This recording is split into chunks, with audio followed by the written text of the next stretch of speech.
Chérie, j'ai appris que j'étais un mâle blanc privilégié. Ah bah c'était en dessous d'une vidéo, c'était dans un commentaire, qu'est-ce que tu veux, moi je suis un mâle blanc privilégié.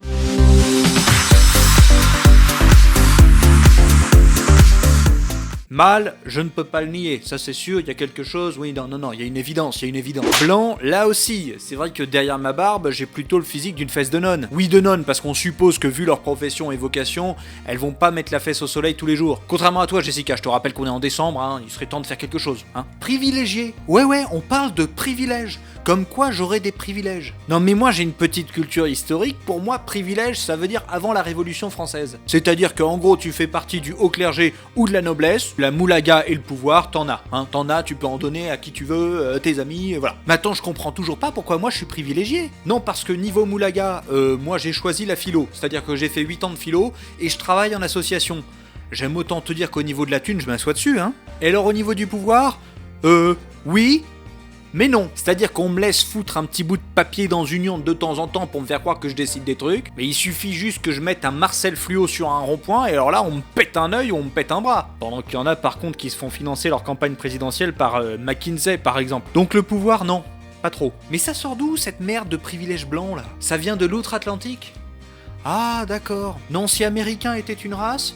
Ce serait chaud pour moi de ne pas être raciste. Oui, je te cache pas. On parle quand même d'un pays qui doit faire des arrêtés préfectoraux pour empêcher sa propre population de tirer sur les ouragans. Parce qu'il paraît que ça ralentirait le vent de tirer au Desert Eagle sur du vent. Non, puis même c'est d'eux que nous viennent la théorie de la Terre plate, et puis le fait aussi que le monde a été fait en 6 jours top chrono, et puis sans soleil et sans lune. Hein. C'est-à-dire que pour calculer les jours au début... On sait pas comment c'était, c'est pas possible. Donc tu comprends que quand j'entends qu'il y a une théorie sur la couleur de peau qui nous vient d'un pays où il y a moins d'un siècle, il y avait encore des mecs à capuche qui procédaient à des lynchages, j'ai du mal à me sentir concerné. Pendant ce temps, nous, ça faisait depuis 1794 qu'il n'y avait plus d'esclavage. Il y a eu une parenthèse de 46 ans, merci Napoléon.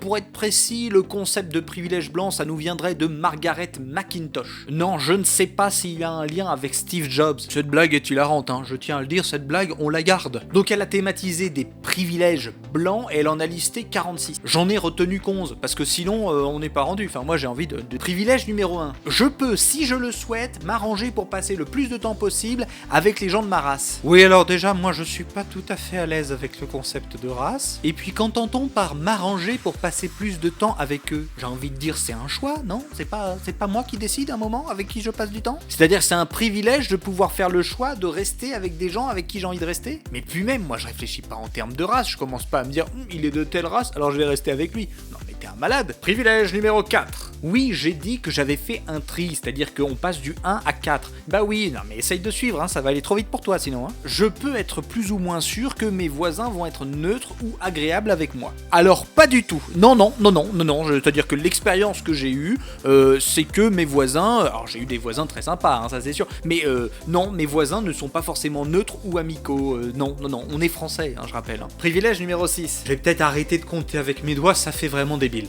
Voilà. Je peux allumer la télévision ou ouvrir le journal et observer des gens de ma race largement représentés et de manière positive. Le problème, c'est qu'aux États-Unis, vous n'avez pas TPMP. C'est-à-dire que là, moi, j'ai des personnes qui sont peut-être de ma race, mais qui ne sont pas positivement représentées. Ou en tout cas, pour moi, ça n'est pas positif. Voilà. C'est-à-dire que ce privilège, c'est pas un privilège pour moi. C'est vraiment une enclume. Un piège. Quelqu'un qui... Je vomis. Privilège numéro 7. Et là, ça fait débile. C'est-à-dire que là, le mec est comme ça, il parle privilège numéro 7, qu'est-ce que tu veux? Quand on me parle de patrimoine ou de culture, on ne me présente que des gens de ma race. Ah oui, mais là c'est le problème de votre pays, là les amis, c'est-à-dire les États-Unis, vous vous êtes présentés quand même comme des blancs, y a pas à dire, alors que c'est vrai que globalement vous étiez plutôt mélangés. Non, c'est-à-dire que nous les Français, on a plutôt été celtes, gallo-romains. Ça c'était dans l'ancien temps. Aujourd'hui, eh bien il y a toute la population qui est un petit peu mêlée avec le Maghreb, avec l'arrivage aussi de l'Est, etc. Bref, on est une terre qui est plutôt d'accueil, et quand on nous parle de la civilisation française, on se fait fort de se présenter comme une terre d'accueil. Privilège numéro 12. Voilà, quitte à être ridicule, autant faire des trucs absurdes. Hein. Je peux entrer dans une librairie et voir l'écriture de ma race. Aller au supermarché et trouver des denrées qui correspondent à ma tradition culturelle. Aller chez un coiffeur et trouver quelqu'un qui est capable de me coiffer. Mais ça, c'est pas un privilège, c'est-à-dire c'est le fonctionnement d'un pays. Tu fais à partir des spécialités locales, c'est normal. Y a personne qui va voir un boulanger marqué tradition, baguette, etc. pour demander un mafé. Et on va pas considérer que la personne qui va dans une boulangerie et qui reçoit une baguette, eh bien il est privilégié par rapport à quelqu'un qui voudrait un mafé et qui va dans la boulangerie et qui le trouve pas. Et crois-moi que s'il y avait 15 000 personnes qui voulaient du mafé et qui vont dans la boulangerie pour demander tous les jours du mafé, eh bien le boulanger il fera du mafé. Loi de l'offre et de la demande, money, money, money. Privilège numéro 13. Que j'utilise des chèques, des moyens de paiement, des cartes pour un prêt, toute opération bancaire, en fait, je ne suis pas discriminé par ma couleur de peau. Ah, peut-être pas par ma couleur de peau, mais je peux t'assurer que le banquier, il a tendance à me discriminer sérieusement. Je n'ai pas de privilège par rapport à ma couleur de peau. Peut-être qu'il y a un désavantage, mais moi je suis pas privilégié. Quand il s'agit de faire ton crédit immobilier avec tes profs de philo, je peux t'assurer que t'as tendance à suer des grosses gouttes. T'as beau être blanc, tu sues. Tu sues, ah oui, de la sueur. Privilège numéro 17. Je peux parler la bouche pleine sans que les gens mettent ça sur le compte de ma race. Le niveau, ma parole. Privilège numéro 22. Je peux rester inconscient de la culture et de la langue des autres peuples sans que cela entraîne en moi un sentiment de culpabilité au niveau de ma culture. Mais c'est normal, tu es américain. Pour toi, par exemple, la Corse, c'est une île des Caraïbes. Quand on te parle de l'Inde, c'est une région de l'Afrique. Parce que tu es représentante d'un peuple qui, malheureusement, domine au niveau culturel et donc ne fait pas l'effort d'essayer de se renseigner. Nous, on doit tous apprendre l'anglais. Vous, ceux qui apprennent le français, c'est globalement des gens qui sont exotiques. Privilège numéro 33. Je ne suis pas forcément conscient que ma forme, ma posture, mon odeur corporelle va renvoyer une image de ma race. Mais tout dépend où je suis. Par exemple, moi français, je vais en Tanzanie, j'aurais bien conscience que ma manière de m'habiller, le fait que je réagisse plus ou moins bien au soleil, le fait que je sois pas capable de manger tout ce qui m'est servi, ça renvoie quelque chose de ma race, une image de ma race. Oui, le fait que les Français sont des gros fragiles, et alors ? Privilège numéro 37. Je peux être sûr de trouver des personnes qui accepteraient de parler avec moi et de me conseiller pour mes prochaines étapes personnelles et professionnelles. Mais tant mieux ma grande, si t'as des copains, c'est super, mais en tout cas, ce n'est pas un privilège blanc. C'est-à-dire que moi, je n'ai pas ce privilège-là. C'est-à-dire que moi, j'ai personne qui peut me conseiller. Privilège numéro 46. Je peux choisir un pansement ou quelque chose de couleur chair qui soit réellement en conformité avec la couleur de ma propre peau. Si c'est ça le privilège blanc, je dois avouer, j'ai envie de m'excuser auprès du monde entier. Non mais ça, c'est une affaire de marché, c'est-à-dire que si t'as envie qu'il y ait des gens qui achètent des pansements qui soient couleur peau et qui sont basanés ou qui sont noirs, finalement tu le crées et ce sera super, les gens l'achèteront, ce sera génial.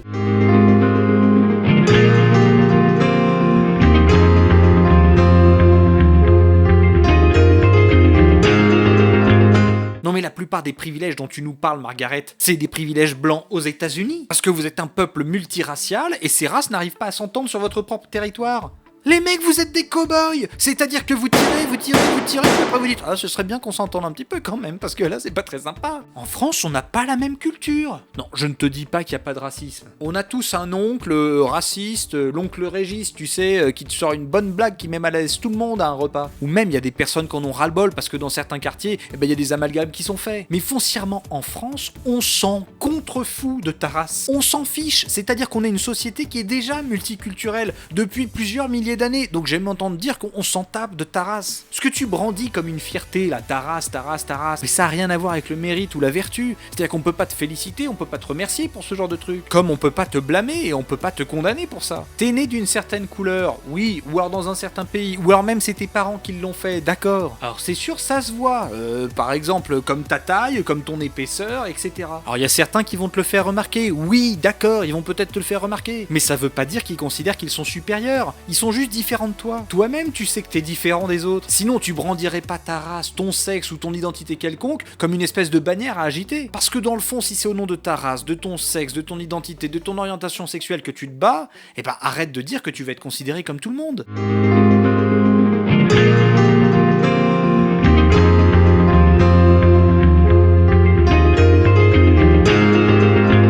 Au fond, crois-moi, il n'y a pas de privilégiés. Il y a des gens qui ont du pouvoir et d'autres qui le subissent. Ça, c'est une réalité. Ceux qui ont le pouvoir, ils feront tout pour le conserver. Même si ça consiste à monter les gens les uns contre les autres. Alors sois pas débile, prends de la hauteur et reprends ta liberté. Parce que c'est ça ta vocation. Tu peux t'abonner, tu peux t'abonner, tu peux t'abonner. Tu veux lâcher un j'aime, laisse-toi aller. Donner ton avis, tu peux commenter. Rejoindre une belle communauté. Y'a qu'une chose à faire, tu peux t'abonner. Tu peux t'abonner. Tu peux t'abonner, tu peux t'abonner, tu peux t'abonner, tu peux t'abonner, tu peux t'abonner.